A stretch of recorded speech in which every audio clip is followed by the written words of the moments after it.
Assalamualaikum warahmatullahi wabarakatuh.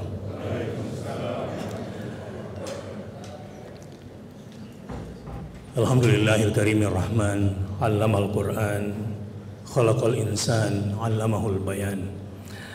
Asyhadu an la ilaha illallah wa asyhadu anna Muhammadar Rasulullah. Allahumma fashalli wa sallim wa barik ala nabiyyina wa habibina wa syafi'ina wa qa'idina wa maulana Muhammadin sallallahu alaihi wasallam wa ala alihi wa sahbihi wa sallim.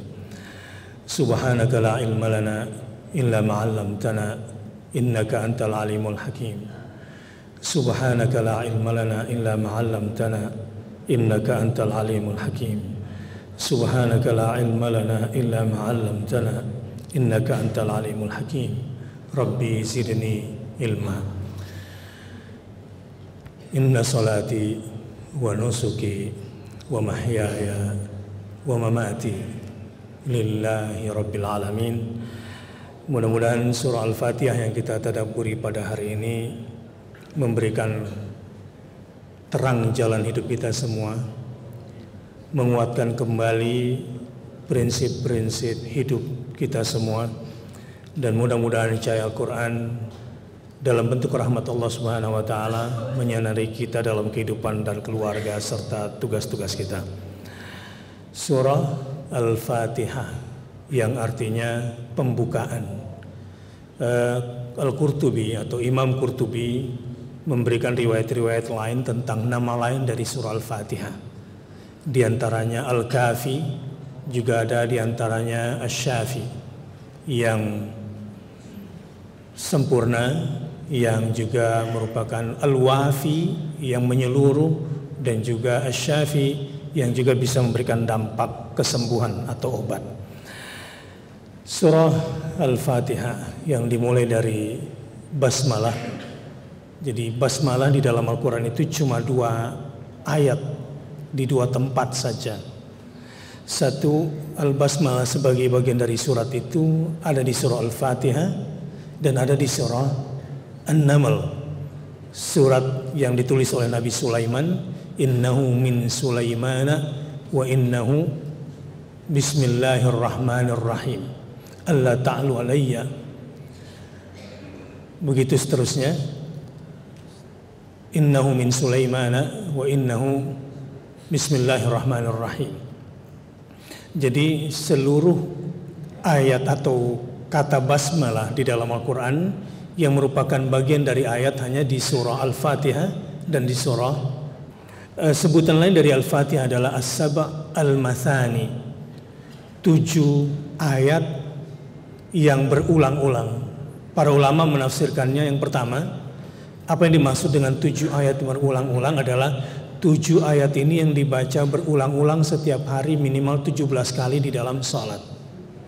Tentu ada rahasia Allah kenapa ayat ini harus diulang 17 kali setiap hari. Dan ada yang mengatakan As-Saba' Al-Mathani, 7 ayat yang berulang ini adalah karena di 7 ayat ini Allah diulang-ulang dipuji. Kalau boleh sedikit saya jelaskan di mana bentuk pujian terhadap Allah di 7 ayat ini. Saudara-saudara, kemarin saya dengarkan sekilas El Matiana, apa sih mantra yang diajarkan sama A.A. Gatot? Kok sampai orang-orang ini semua kayaknya kena sihir dan kesirep? Mantra apa yang dia bacakan, dan itu harus dibaca 5.000 kali sehari. Ternyata enggak jelas juga mantranya. Ha, mim, si, summa ain, wasinin, gitu bacanya. Ha, jadi ada ha mim, kemudian ainin, itu huruf ain, summa sinin, ada huruf sin, wa qafiha, gitu, dan huruf qafnya jibalu zalzala, gitu. Itu mantra yang dibaca, yang diajarkan oleh Gatot ini kepada semua penghuni padepokannya itu. dan semua menyumbang kepada dia karena sedang membangun kerajaan jinnya itu. Itu bacaannya sampai 5.000 kali. Saya ingin lanjut dulu. Kalau Allah Subhanahu wa taala memerintahkan kita membaca 7 ayat ini berulang-ulang karena memang saking dahsyatnya. Dan tidak ada kekuatan mantra manapun dan pasti robek di hadapan kekuatan surah Al-Fatihah ketika kita membacanya, tentu dengan pemahaman dan keyakinan yang mendalam. Dan lebih dari itu, ini adalah yang disebut dengan siratal mustaqim. Kalau ingin hidup ini lurus, saya sendiri ketika berdiri di sini dan naik ke mimbar ini takut sekali sebetulnya. Sebab lebih bahaya ilmu yang saya ajarkan ini ketimbang granat atau bom yang dilemparkan kepada orang sampai mati. Sebab orang kena granat, kena bom bisa saja matinya dalam keadaan husnul khatimah dan bisa masuk surga. Tetapi ilmu Allah yang saya ajarkan ini kalau salah bisa menyesatkan manusia dan memasukkan mereka ke dalam neraka. Nauzubillah min dzalik. Terus terang agak berat, tetapi bismillahirrahmanirrahim, mudah-mudahan kita semua yang ada di sini mendapatkan taufiknya Allah Subhanahu wa taala. Apa itu taufik? Antara ilmu dan kehendak Allah itu pula yang menjadi keinginan dan ilmu kita sehingga ketemu. Waffaqa yuwaffiqu taufiqan. Bertemulah antara ilmunya Allah dengan ilmu yang diajarkan kepada kita, dan bertemulah antara kehendak Allah dan itu pula yang menjadi keinginan kita. Ini orang yang sukses sesungguhnya, orang yang mendapatkan taufiknya. Dan orang yang paling beruntung itu, orang yang mendapatkan taufiknya itu adalah orang yang difahamkan kepadanya Al-Quranul Karim. Nah, baik, pada hari ini kita akan mempelajari surah Al-Fatihah. Para mufassir berkata, dan banyak mufassir berkata demikian, seluruh isi Al-Quran, seluruh isi kitab suci di muka bumi ini. Jadi misalnya, kalau Anda ingin mempelajari ilmu terbaik orang masa lalu dan ilmu terbaik para nabi dan rasul masa lalu, maka mulai dari suhuf yang diturunkan kepada Adam, kepada Nuh, kepada Ibrahim, ini 3 nama ini saya sebutkan sebab inilah pilar-pilar peradaban muka bumi. Kepada Adam adalah bapak biologis manusia pertama, Nuh adalah rasul pertama. Rasul pertama setelah terjadinya kemusyrikan adalah Nuh alaihissalam, dan kebejatan manusia yang mewabah begitu luar biasa jahatnya sehingga Allah berkenan menurunkan nabinya Ibrahim alaihissalam adalah bapak manusia kedua. Tetapi Ibrahim sudah merupakan bapak ideologi. Pasca Nuh alaihissalam ada unsur bapak biologisnya sekaligus bapak ideologis, tapi tidak terjadi penghancuran manusia seperti masa Nuh di masa Ibrahim alaihissalam, sehingga dia adalah bapak ideologi manusia. Keturunannya semua atau induk semua para nabi dan rasul itu berkiblat kepada Ibrahim. Nah, sejak zaman Adam sampai kepada Muhammad SAW, seluruh ilmu terbaik, kalimat-kalimat terbaik di muka bumi ini sudah dirangkum dalam semua kitab suci. Dan semua kitab suci itu sudah dirangkum summary-nya, ringkasannya di dalam Al-Quran ini. Sehingga kita tidak perlu lagi membaca Taurat, Zabur, Injil, karena seluruh isinya sudah dirangkum oleh Al-Quranul Karim. Dan seluruh isi Al-Quran itu sudah dirangkum oleh seluruh surat-surat pendek di dalam Al-Quran. Dan seluruh surat-surat pendek Al-Quran itu sudah dirangkum oleh Al-Fatihah yang 7 ayat ini. Maka luar biasanya isi Al-Fatihah ini sebetulnya. Dan secara ringkas dari saya yang bodoh ini, saya akan menjelaskan ada 3 bagian penting di surah Al-Fatihah ini yang berjumlah 7 ayat ini. Bagian pertama isinya pujian. Bagian kedua isinya adalah penyerahan diri secara total kepada Allah Subhanahu wa taala. Dan yang ketiga isinya adalah permintaan yang paling hebat. Jadi semua yang berada di surah Al-Fatih ini, karena intisari seluruh Al-Quran berarti ekstrak semua isi Al-Quran. Ekstrak pujian terhadap Allah seperti apa, ekstrak penyerahan diri kepada Allah seperti apa, dan ekstrak permintaan kepada Allah itu seperti apa. Yang pertama, pujian terhadap Allah Subhanahu wa Ta'ala ada pada 4 ayat pertama. Bismillahirrahmanirrahim.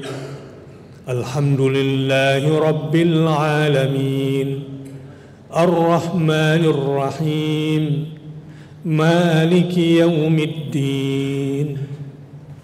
Disinilah 4 pujian pertama, dan itu merupakan ekstrak dari semua pujian kepada Allah Subhanahu wa Ta'ala.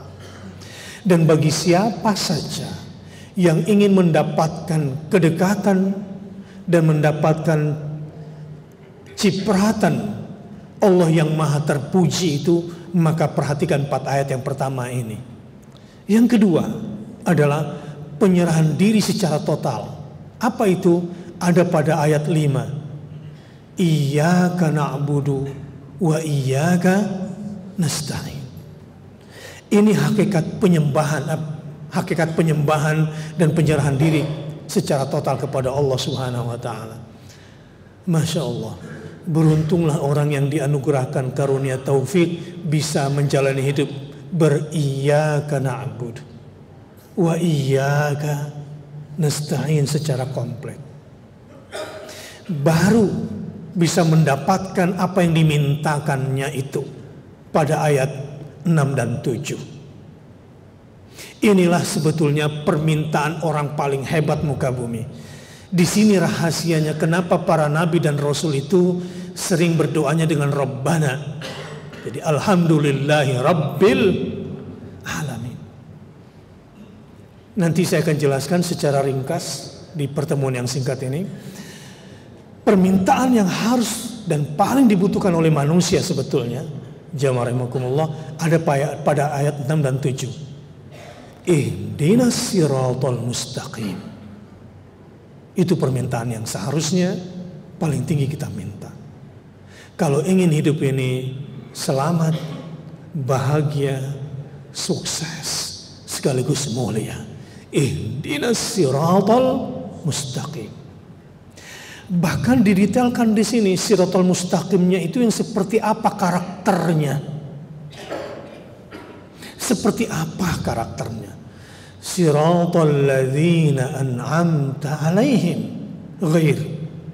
ghairil maghdubi 'alaihim waladdallin. Amin. Barang siapa yang aminnya seusai membaca Al-Fatihah berbarengan dengan aminnya para malaikat, maka diampunkan semua dosa-dosanya. Semua dosanya yang lalu.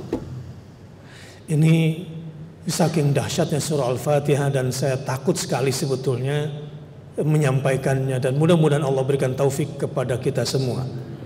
Dan saya pasti banyak salah, tapi mudah-mudahan dengan perantaraan malaikat-malaikat Allah, bapak-bapak dan ibu-ibu semua, difahamkan surat Al-Fatihah ini. Karena bukan saya mengajarkan Quran di sini, bukan. Ar-Rahmanu 'allamal Quran. Kalau Allah berkenan sebagai Ar-Rahman pada saat ini mengirimkan malaikat rahmatnya kepada bapak dan ibu, maka bapak ibu adalah orang yang paling beruntung pada hari ini. Jika difahamkan surah Al-Fatihah. Pertama, apa isi 4 pujian yang pertama ini? Jadi metode saya dalam menjelaskan ini barangkali secara ilmu logika itu dari makro ke mikro, minal kulli ilal juz'i, pembahasannya supaya di dalam waktu yang singkat ini keluar dari sini mendapatkan banyak bekal insya Allah. Jadi saya mungkin tidak terlalu masuk kepada pelik-pelik tafsir, apalagi belum makan siang seperti ini agak berat dimasukin tafsir. Sekarang bagaimana caranya Pak Ustadz dalam waktu singkat saya keluar dari sini, saya bisa mendapatkan keberkahan dan rahmat dari surah Al-Fatihah. Ikut saya. Yang pertama adalah Bismillahirrahmanirrahim. Bi dengan, ismi nama, Allah Allah, yang pakai alif lam, Ar-Rahman sekaligus yang Ar-Rahim. Jadi terjemahan saya ini sudah merangkap tafsir. Setiap kata bahasa Indonesia yang saya terjemahkan tadi itu sebetulnya mengandung tafsir. Bi dengan, maksudnya aku memulai. Setiap kita bilang bi sebelum ismi, artinya aku memulai. Dan aku memulakan segala sesuatu yang baik dalam hidupku, itu arti bi. Jadi mulai sekarang kalau bilang bi, maka yang terbetik di dalam benak adalah aku memulakan segala sesuatu yang baik dengan, itu maksudnya. Silakan diulangi. Bi, aku memulai segala sesuatu yang baik dengan, itu maksudnya ketika bilang bi. Jelas? Ismi, dengan nama. Yang disebut ismi di sini karena dia mudhaf kepada Allah, dia bentuk tunggal, ismun, dan ini nakirah, tidak ma'rifah, artinya kalimat ini bentuk tunggal dalam bentuknya yang umum dan dilekatkan kepada Allah. Dimulai dengan isim, ini artinya semua asmaul husna.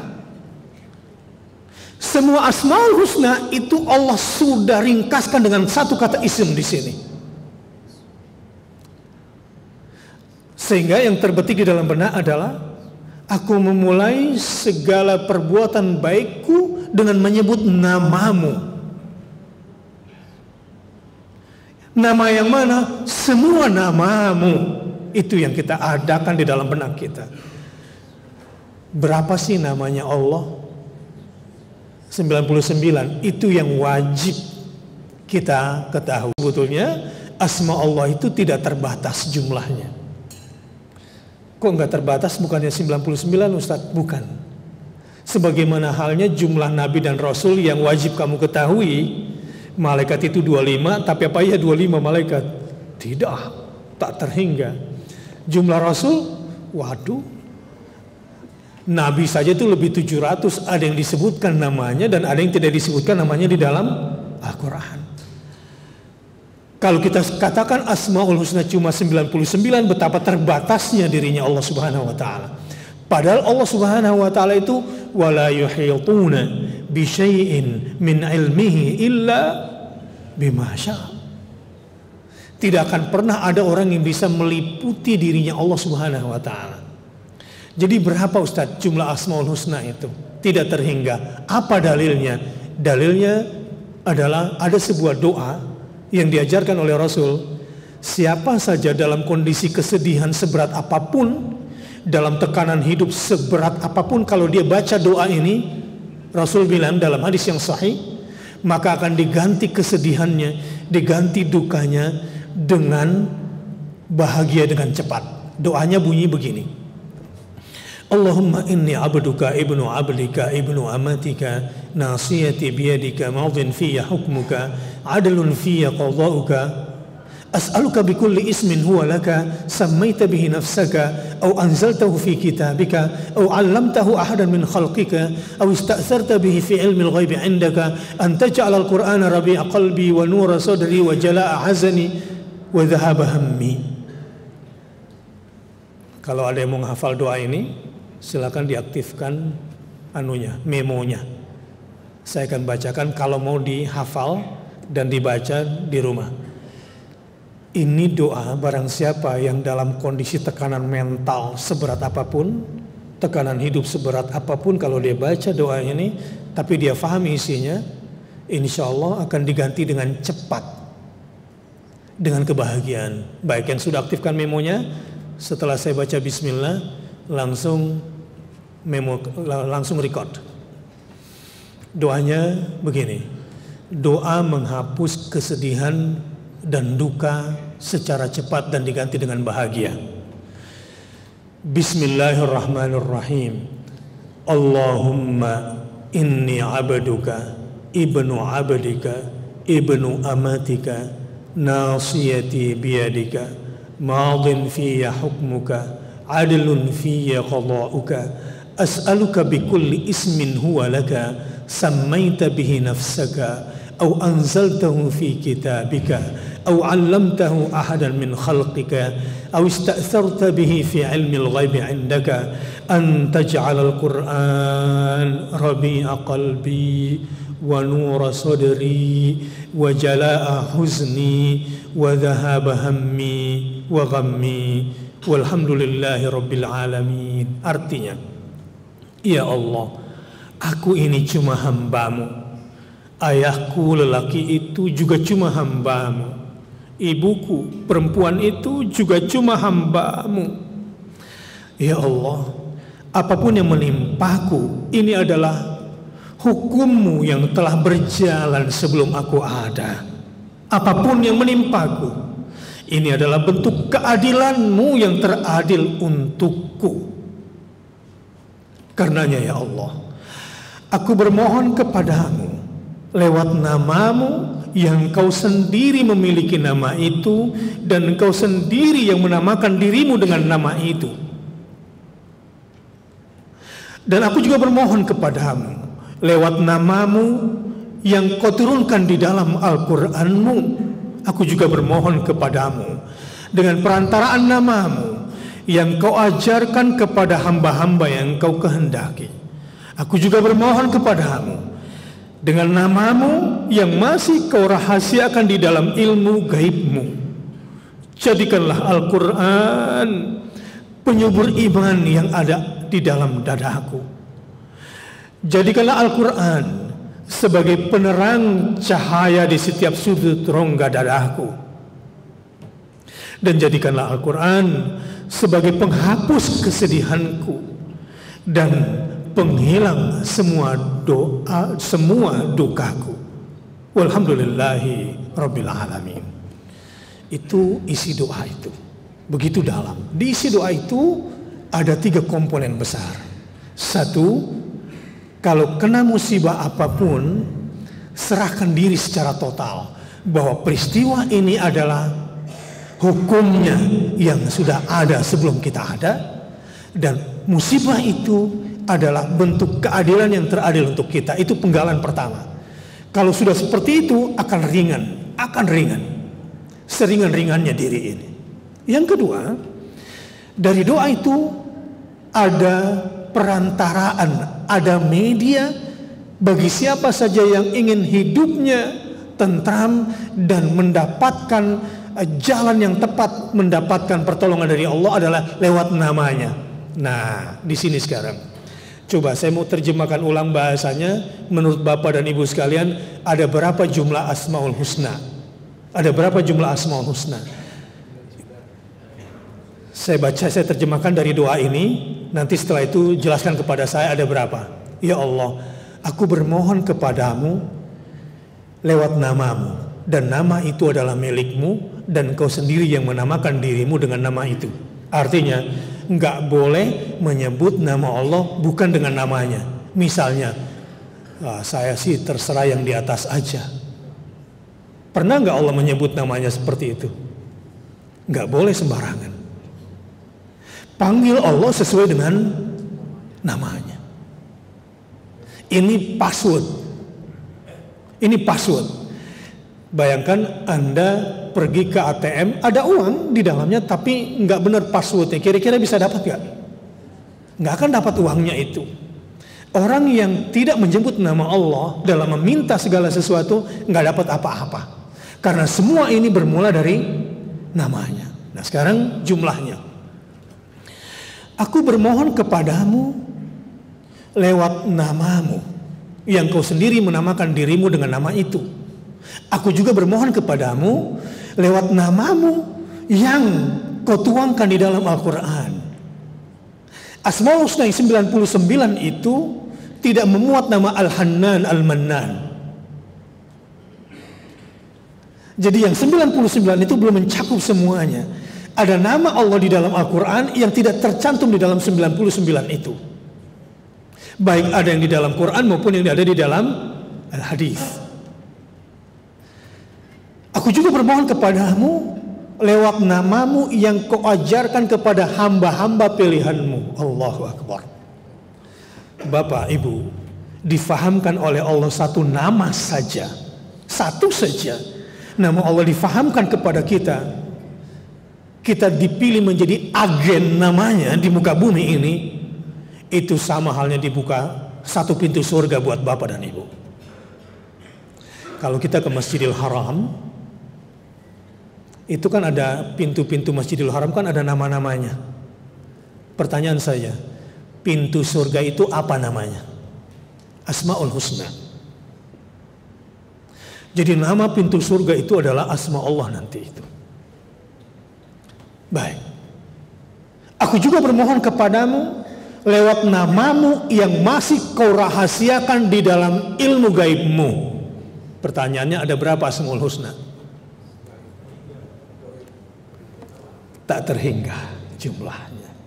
Tapi orang yang beruntung di ruangan ini adalah difahamkan saja kepada kita siapa itu Allah, siapa itu Rabbul Alamin, siapa itu Ar-Rahman, siapa itu Ar-Rahim, siapa itu Al-Malik, Malik Yaumiddin. Anda tidak akan pernah ditembus oleh kekuatan apapun di muka bumi ini. Karena Bismillahilladzi la yadurru ma'asmihi syai'un fil ardi wala fis sama'i wa huwas sami'ul alim. Dengan namanya, ketika aku sebut namanya dan aku mendapatkan perlindungan dari namanya, tidak akan pernah ada kekuatan yang bisa mencelakakan aku, baik kejahatan itu datang dari langit atau datang dari bumi. Bapak, sebagai seorang polisi tentu banyak sekali ancaman. Saran saya, minimal 3 kali di waktu pagi sebelum berangkat ke kantor, baca ini. Bismillahilladzi la yadurru ma'asmihi syai'un fil ardi wala fis sama' wa huwas sami'ul alim. Dan itu lifetime-nya hanya sampai menjelang matahari terbenam. Lifetime itu, doa itu, Bapak mungkin punya kekebalan harus tetap pakai rompi anti peluru, tetap. Tetapi rompi anti peluru itu terlalu gampang ditembus oleh kekuatan gaib. Pusat sistem jantung kita, alladzi yuwaswis fi sudurin nas, itu gampang dikendalikan itu. Wujud kita sebagai manusia, tapi sistem hati kita sudah dikendalikan oleh setan, sehingga tangan kita ini, pistol kita ini bukan mengarah kepada kebatilan, bisa kemana-mana larinya. Nanti sore baca lagi itu 3 kali. Bismillahilladzi la yadurru ma'asmihi syai'un fil ardi wala fis sama'i wa huwas sami'ul alim. Tapi kalau mau totally protectionnya itu adalah baca a'udzu bikalimatillahi tammati min syarri ma khalaq. Itu baca 3 kali juga di awal pagi dan di awal sore.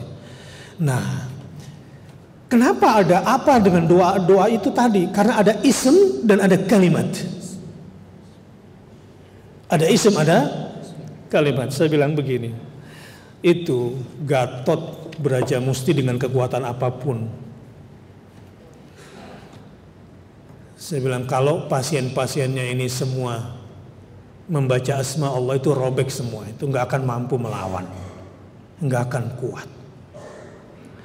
Yang mengerikan sekarang ini prostitusi anak ya. Ternyata data KPAI barusan saya ngobrol, di Jawa Barat saja sudah 13.000 anak pelaku korban disodomi itu. Dan ini besarnya mereka akan menjadi epidemi. Anak-anak kita pun kita lindungi. Saya biasanya kalau keluar rumah ya, lindungi juga anak kita, Pak. Kan biasanya begini, orang jahat itu memang tidak bisa menyerang kita, tapi akhirnya nyerang keluarga kan, nyerang istri, nyerang anak, nyerang suami. Makanya kita juga harus lindungi mereka. Misalnya dengan berkata u'idzuka, kalau ke istri u'idzuki bikalimatillahi tammati min syarri ma khalaq. Dan ini adalah sebuah kekuatan yang Allah berikan dan ajarkan kepada kita semua. Tapi substansinya, bahwa siapa saja yang berlindung kepada Allah, memulai segenap pekerjaan dengan menyebut nama Allah, maka dia akan mendapatkan pertolongan dari Allah Subhanahu wa Ta'ala. Misalnya masalah jabatan, masalah positioning. Jangan kehilangan arah. Orang yang nyogok supaya jabatannya tinggi, percayalah, tunjangan jabatan selama dia menjabat itu haram semua. Mungkin gaji pokoknya halal. Ingin jadi perwira, kemudian nyogok, kemudian dapat gaji lebih tinggi. Mungkin semua tunjangan jabatannya itu karena hasil yang haram, itu bisa saja haram semua penghasilan. Tetapi saran saya, kalau memang Anda berhak pada posisi jabatan itu, tetapi Anda merasa terzalimi, baca ini. Jadi bukan untuk naik pangkat, dan Anda terzalimi dan Anda berhak untuk mendapatkan itu, baca ini.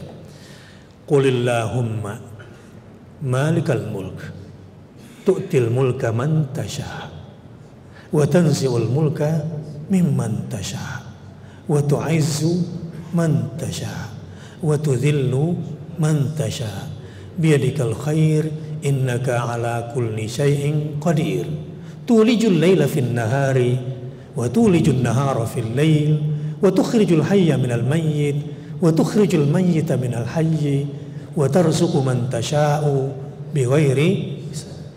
Itu surah Al-Imran ayat 26-27. Tahu nggak isinya apa? Isinya itu kita semua, Bapak dan Ibu, sedang memohon pertolongan dari asma Allah. Satu nama Allah di situ, Malikal. Siapa itu Malikal Mulk? Penguasanya semua penguasa berikut semua kekuasaannya. Siapa itu Malikal Mulk? Rajanya semua raja berikut semua kerajaannya. Jadi orang yang menyebut nama Allah, Qulillahumma Malikal Mulk, katakanlah, wahai raja semua raja berikut semua kerajaannya, wahai penguasa semua penguasa berikut semua kekuasaannya. Engkaulah yang memberikan kekuasaan terhadap orang yang kau kehendaki, engkau juga yang akan mencabut paksa gitu. Wa tanzi' wa naza'. Naza' itu adalah, kalau dalam kematian ada suasana naza' namanya. Suasana naza' itu adalah semakin orang menolak dicabut nyawanya, biasanya semakin sakit. Maka matinya pun gitu. Semakin sakit, itu suasana naza'. Naza' itu adalah ketika orang menolak untuk dicabut nyawanya. Itu suasana naza' saat sakratul maut. Kekuasaan pun demikian. Orang pada posisi tertentu dan dia sadar ini waktunya pensiun, banyak yang kena post power syndrome. Kenapa? Ya karena dinazak oleh Allah dari kekuasaannya dan saat hatinya tidak bisa menerima, dan ternyata jabatannya selama ini menjadi bencana bagi dia. Jadi jalani saja dengan halal, dengan profesional, dengan jujur, dengan amanah, mohon dengan namanya saja. Qulillahumma malikal mulk. Percayalah, dia yang memberikan kekuasaan, dia juga bisa mencabut paksa dari yang dia kehendaki. Dan ingat, Ustadz, kok ada dia bisa lebih cepat dari saya padahal dia junior saya, dan sebetulnya kelakuannya nggak benar, dan dia sebetulnya begini dan begitu. Ingat, Allah itu huwal muqaddim huwal muakhir. Allah yang maha mempercepat, mengedepankan, Allah juga yang maha memperlambat. Artinya ketika dia mempercepat dirinya di luar aturannya, Allah bisa tarik dia lebih jauh lagi ke belakang nanti. Jadi betapa nikmatnya orang yang berjalan pada relnya dan selalu bermohon kepada asma Allah Subhanahu wa ta'ala. Jadi sebetulnya keterangan ini hanya untuk menekankan kepada jenis keimanan kepada Allah dalam bentuk asma wa sifat. Jadi tadi sepanjang penjelasan saya sebetulnya saya sedang menanamkan sebuah disiplin ilmu yang namanya al-iman bil asma was sifat. Saya sedang menanamkan sebuah konsep ideologi mengimani nama dan sifat-sifat Allah Subhanahu wa taala.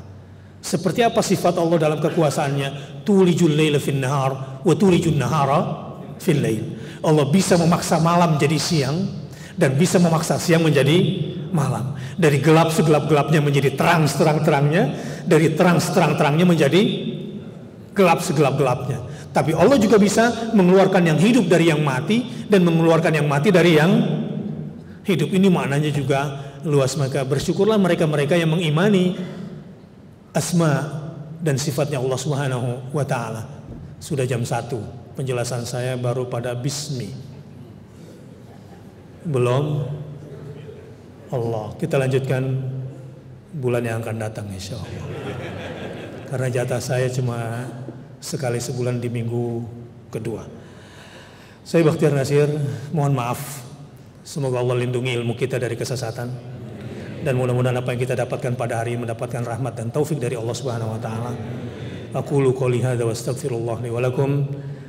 Mudah-mudahan yang sedikit ini bukanlah sedikit. Mana mungkin dianggap sedikit kalau sudah berkaitan dengan ilmunya Allah Subhanahu wa taala. Wassalamualaikum warahmatullahi wabarakatuh.